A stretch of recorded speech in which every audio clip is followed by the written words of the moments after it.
eh, bergesernya zaman, bergeser zaman. Tidak banyak sih orang yang tertarik, anak-anak muda yang tertarik untuk menulis. Gitu. Apa sih yang membuat Bung Subhan tiba-tiba mau menekuni ini?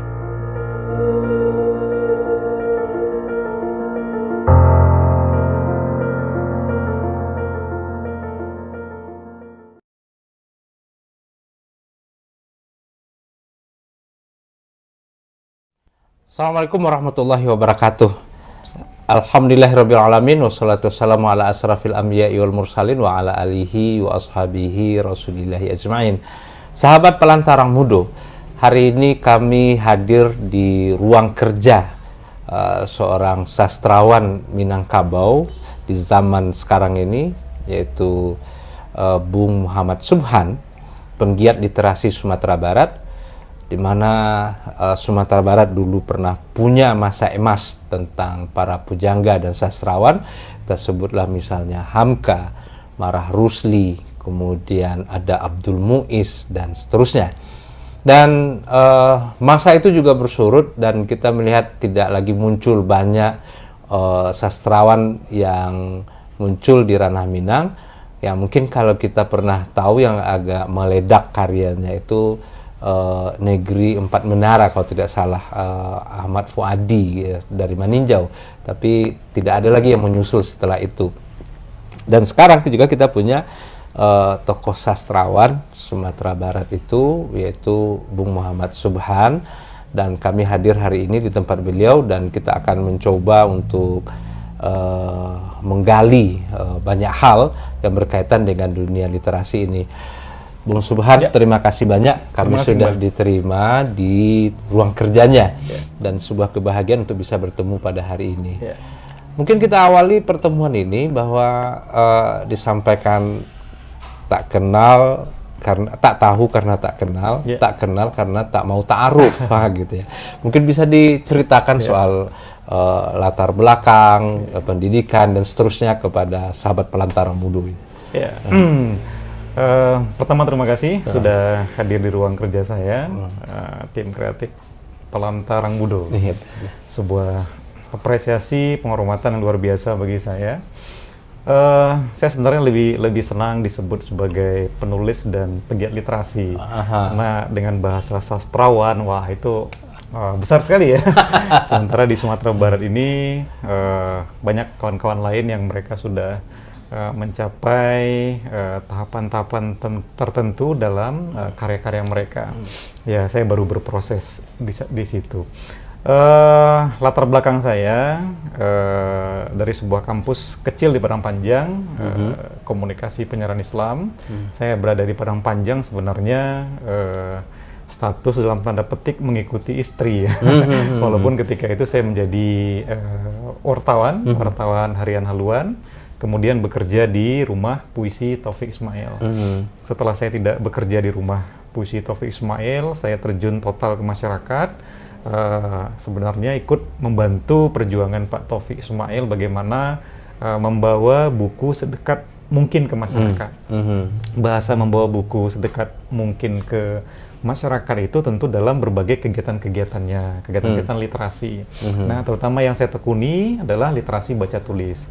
Literasi itu macam-macam ya, literasi sains, literasi kewargaan, literasi finansial dan lain sebagainya. Nah, saya fokus ke literasi baca tulis. Karena pengertian literasi itu sekarang luas sekali. Bahkan literasi digital ya hari ini ketika para youtuber lahir, mereka sudah masuk ke ranah literasi digital, termasuk bermedia sosial dan lain sebagainya.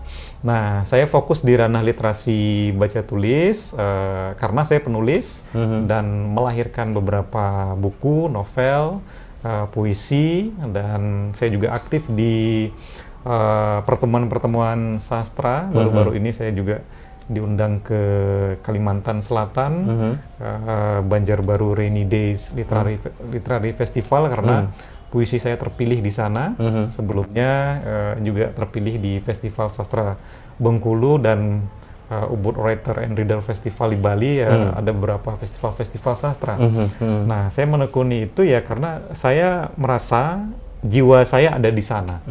Ketika saya terjun di ranah jurnalistik, saya pernah bilang begini, saya selalu memberitakan orang. Kapan suatu hari nanti orang memberitakan saya, memberitakan saya dalam tanda petik, artinya saya harus berkarya. Saya harus berkarya, dan kebetulan saya berada di ranah Minang, Sumatera Barat. Kebetulan ibu saya Minang, Pasaman, ayah saya Aceh. Nah, saya bersyukur menjadi GAM, Gabungan Aceh Minang. Oh, berarti diprestasikan separatis gitu tidak ya? Gabungan Aceh Minang. Nah, ketika ayah saya wafat di Aceh, meninggal karena sakit, saya bawa ibu dan keluarga ke Minangkabau, ke kampung ibu. Kemudian saya bekerja menjadi wartawan, lalu saya akhirnya menjadi penulis. Nah, Padang Panjang ini adalah kota kecil yang paling inspiratif. Kenapa inspiratif? Di sini banyak sekali tokoh-tokoh yang juga terkait dengan kepenulisan. Salah satunya tadi yang udah sebut bahwa ada Buya Hamka. Nah, sebelum Buya Hamka, di masa Buya Hamka juga ada tokoh Padang Panjang bernama Zainuddin Labai, yang menguasai 6 bahasa asing, menulis, kemudian menerbitkan surat majalah. Nah, kalau bisa disebut dia pegiat literasi Sumatera Barat, Padang Panjang yang pertama saya kira, karena dia menggerakkan, menggerakkan sehingga lahirlah Dinia School yang terinspirasi untuk kemudian lahir Dinia Putri, begitu. Bergesernya zaman, tidak banyak sih orang yang tertarik, anak-anak muda yang tertarik untuk menulis. Gitu. Apa sih yang membuat Bung Subhan tiba-tiba mau menekuni ini? Dan karena memang sepintas, mungkin karena terjadi pergeseran ketika masa Orde Baru, budaya hedon yang luar biasa, kan menulis itu tidak menjanjikan apa-apa di mata orang gitu, sehingga tidak banyak lagi. Beda dengan orang dulu, mereka bicara karya, bukan bicara apa yang saya dapatkan dari sisi materi. Tapi hari ini kan terbalik gitu. Kalau saya menuliskan sebuah karya, saya akan menghasilkan apa, dan itu tidak menjanjikan. Nah, apa yang membuat begitu tertarik menekuni dunia ini? Ya, saya merasa dengan menulis apa yang terhambat, ada yang menumpuk dalam jiwa saya yang tidak lepas ketika saya tuliskan itu merasa lepas. Nah, saya tidak bisa berorasi di depan publik mungkin, artinya dengan mengundang massa banyak saya harus menjadi orator atau masuk ke ranah politik seperti udah Rinal sebelumnya, saya tidak bisa itu. Nah, tapi dengan menulis yang selama ini saya lakukan, saya merasa bisa berjuang di pena itu. Nah, benar tadi bahwa mindset terutama generasi muda hari ini, ketika melihat seorang penulis, seorang wartawan, ya pokoknya orang yang bergiat di ranah itu, mereka berpikir dari mana uangnya, kan begitu.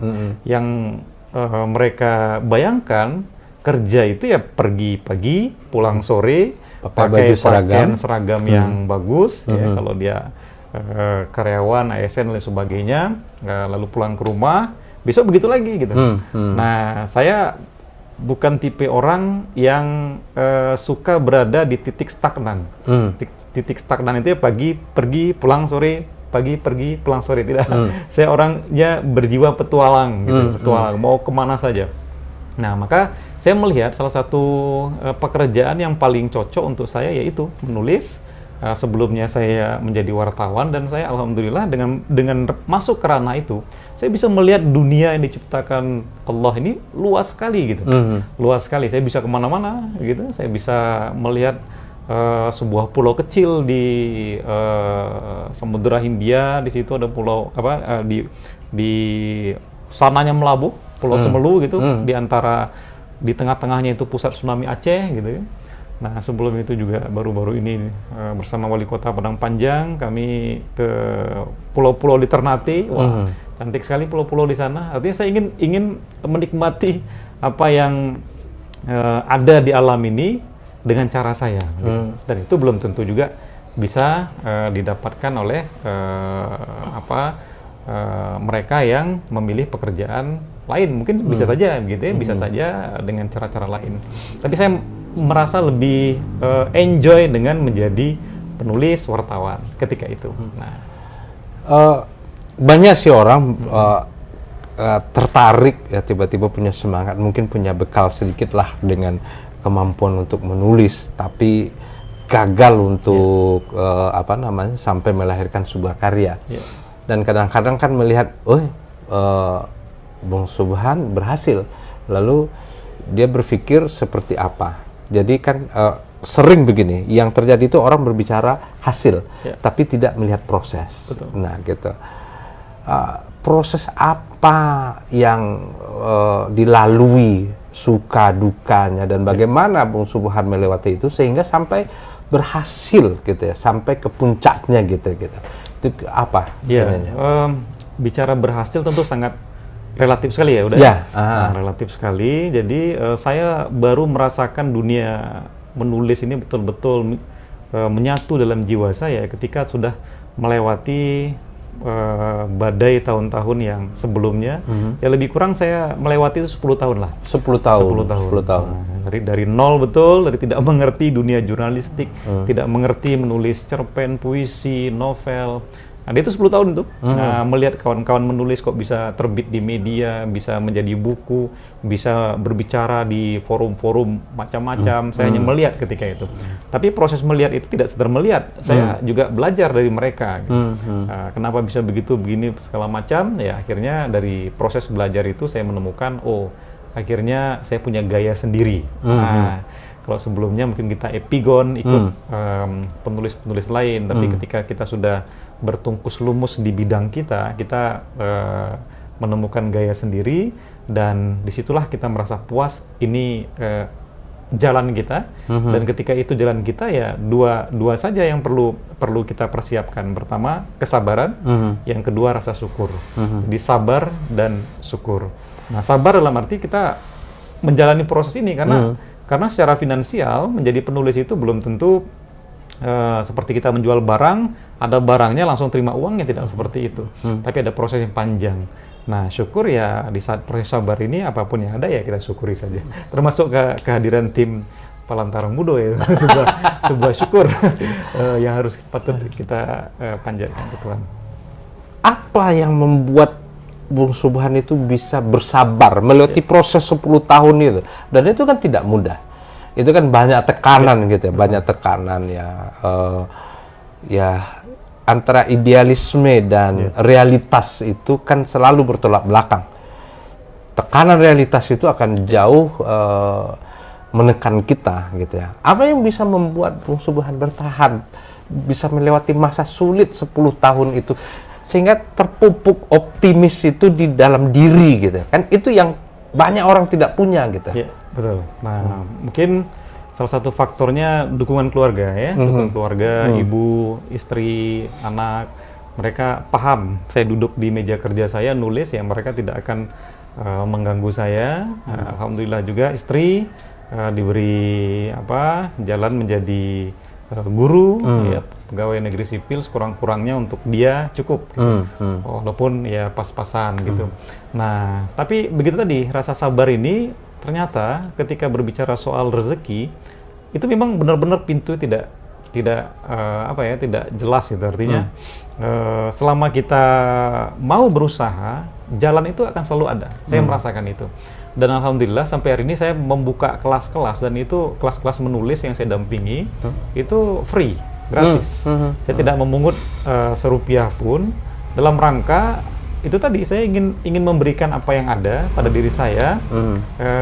Tapi setelah saya memberi, ada saja yang saya terima dari pintu-pintu lain.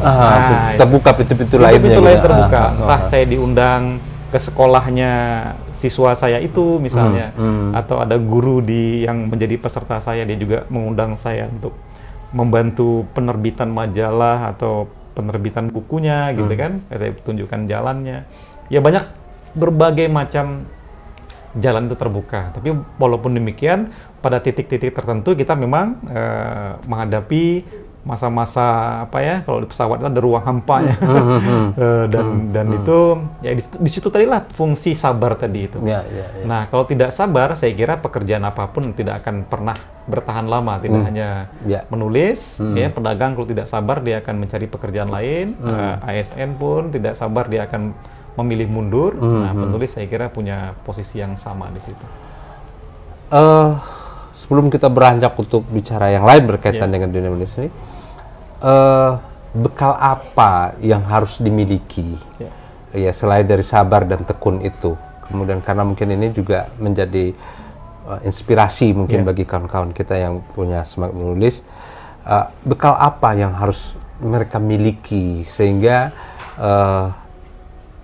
hasil keringat dia berpikir yang dia tuliskan itu menjadi sebuah karya. Oke, udah. Jadi pertama sekali kita harus terus memperbarui niat dulu ya. Nah, niat dalam arti sebenarnya kita jadi penulis ini mencari apa? Apakah popularitas? Apakah ingin dipuji-puji orang, uang, prestasi dan lain sebagainya? Nah, kalau saya pribadi ditanya orang, Bang Subhan, Anda nulis untuk apa? Ya, saya spontan saja menjawab, saya ingin memberikan manfaat kepada banyak orang lewat tulisan-tulisan saya. Nah, mudah-mudahan dengan membaca buku-buku saya, pembaca merasa mendapatkan sesuatu di situ. Dia bisa berubah atau dia bisa lebih semangat. Nah, artinya kita bisa memberikan manfaat kepada banyak orang. Kemudian niat ini terkait erat dengan tekad, semangat, kemauan. Kemudian ada tiga huruf yang perlu dipegang oleh setiap penulis, calon penulis. Apa itu? Itu A, B, G. A, B, G. A, B, G saja. A, aktif. Nah, dia harus aktif di mana saja. Aktif di forum-forum diskusi, aktif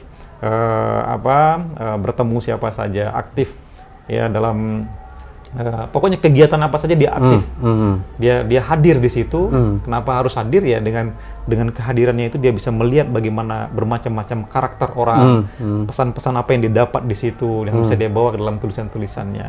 Nah, yang kedua B, baca. Nah, syarat seorang penulis harus banyak membaca buku. Maka rumah-rumah penulis itu harus banyak buku. Gitu. Kalau di rumah Taufik Ismail itu ada 11.000 buku. Nah, Fadlizon itu ada 40.000 buku. Kalau penulis Paparus Li Marzuki Sarya di Padang itu belasan ribu juga saya lihat. Ada teman saya di Padang juga, mantan wartawan Kompas, jenjang rumahnya itu di lantai 2 dari buku bawah semua. sampai ke atas buku semua.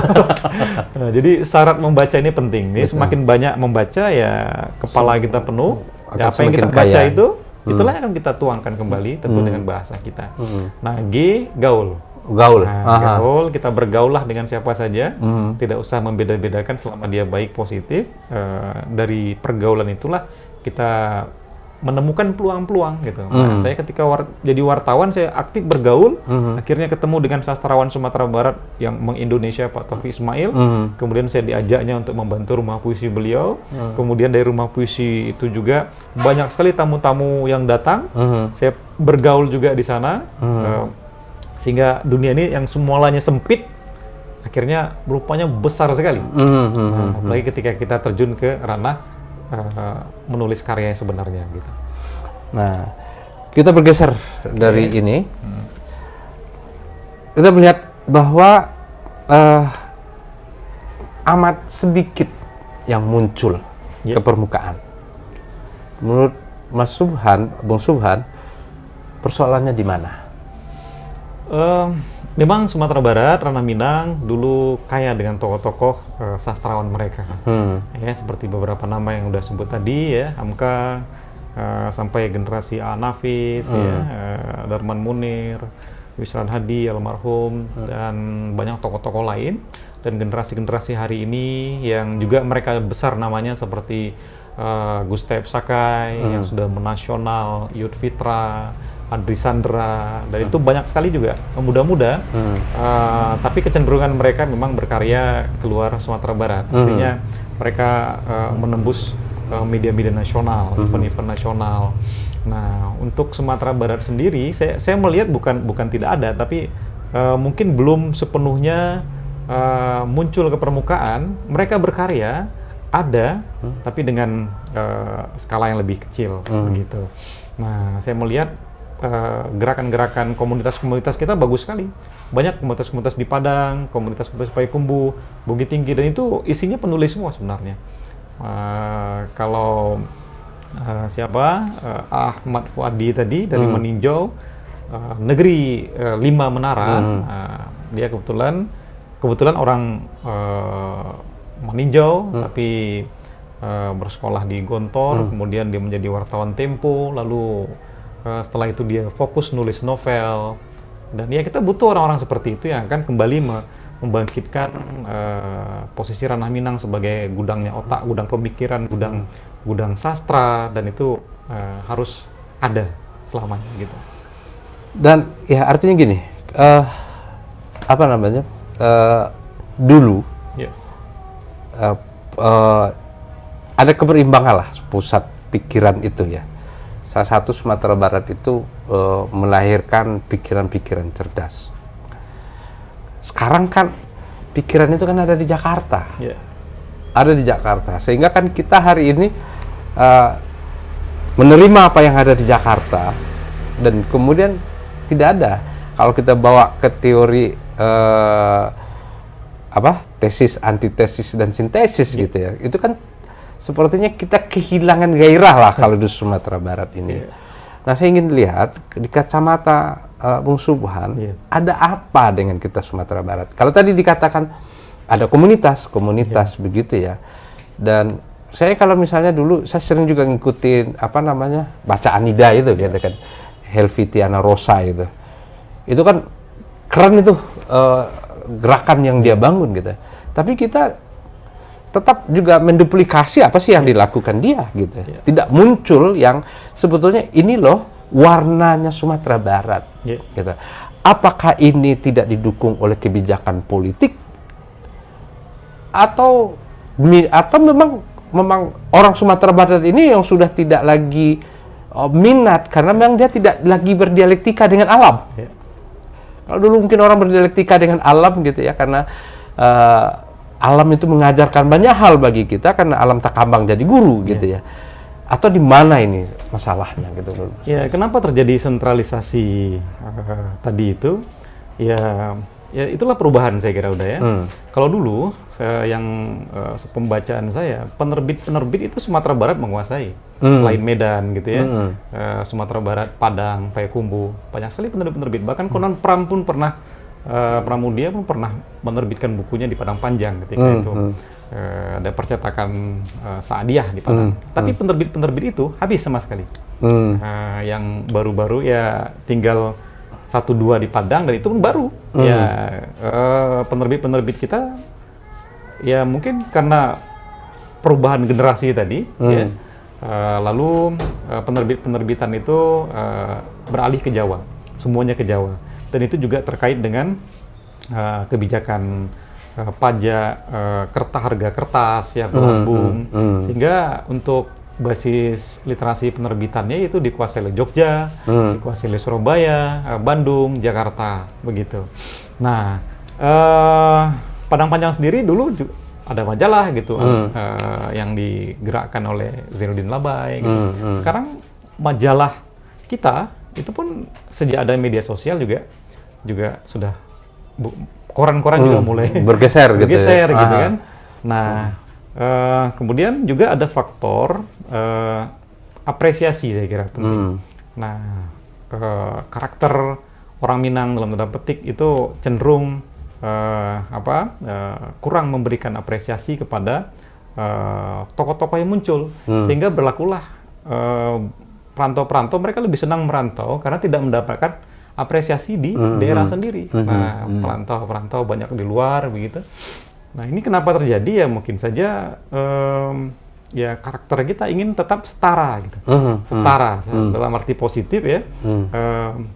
Ketika sudah sukses ya disitulah baru pujian. Tapi kalau memang belum ya silakan berjuang, sehingga ada falsafah bersilang kayu di dalam tuku api baru hidup gitu. Memang dialektika kita di sini sangat kuat, sangat kencang.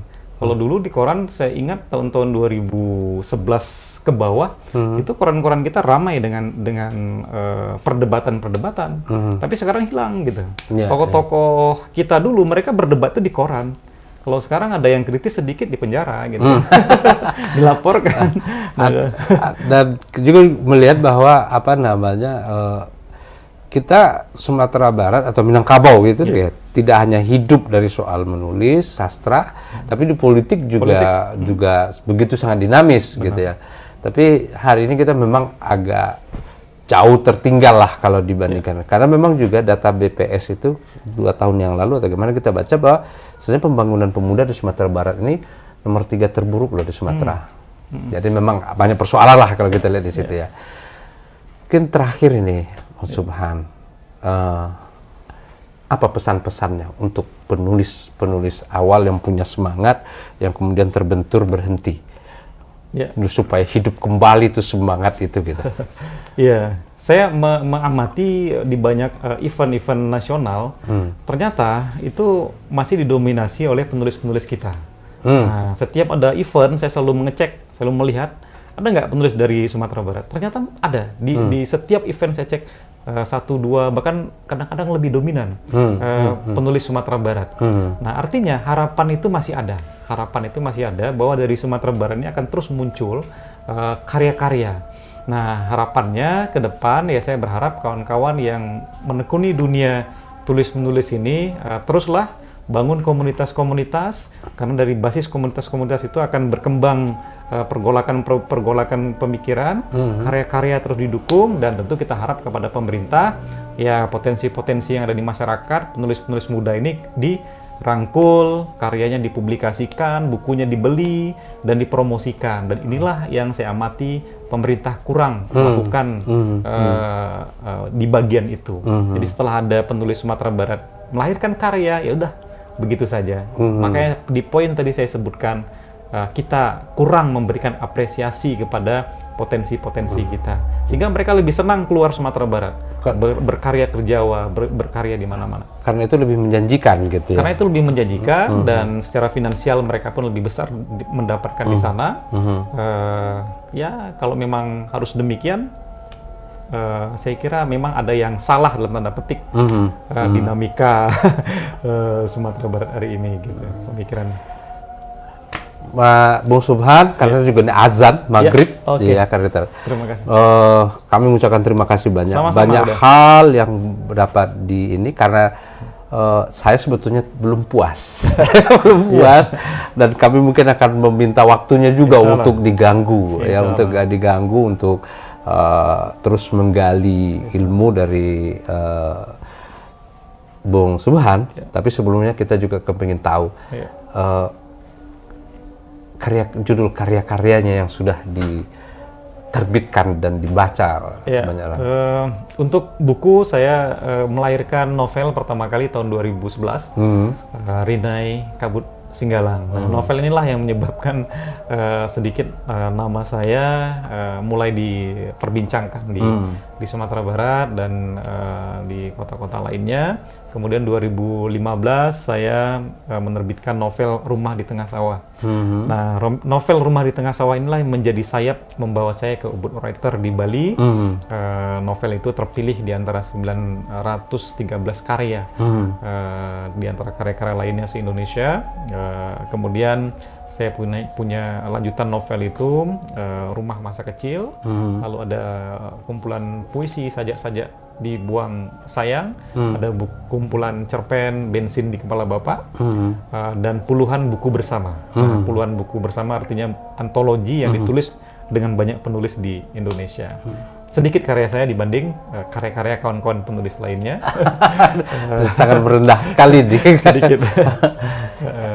Nah, itulah sahabat Palantarang Mudo, beberapa cerita singkat kita. Karena memang keterbatasan waktu, karena kita menjelang tadi ke Padang Panjang, kita diguyur hujan di jalan, karena juga tidak bawa mantel tadi, kita diguyur hujan. Dan insya Allah kita akan sambung cerita ini, karena banyak hal yang belum tereksplorasi ini dari Bung Muhammad Subhan. Dan tentu saja kesimpulannya bisa Anda simpulkan sendiri, karena memang Tentu saja kesimpulan saya tidak sama dengan kesimpulan kita yang menonton. Dan sekali lagi kita ucapkan terima kasih kepada Bung Muhammad Subhan atas diterimanya kita di sini. Dan kami sudahi sesi ini dengan billahi fisabilil haq. Fattaqullaha mastata'tum. Assalamualaikum warahmatullahi wabarakatuh. Waalaikumsalam.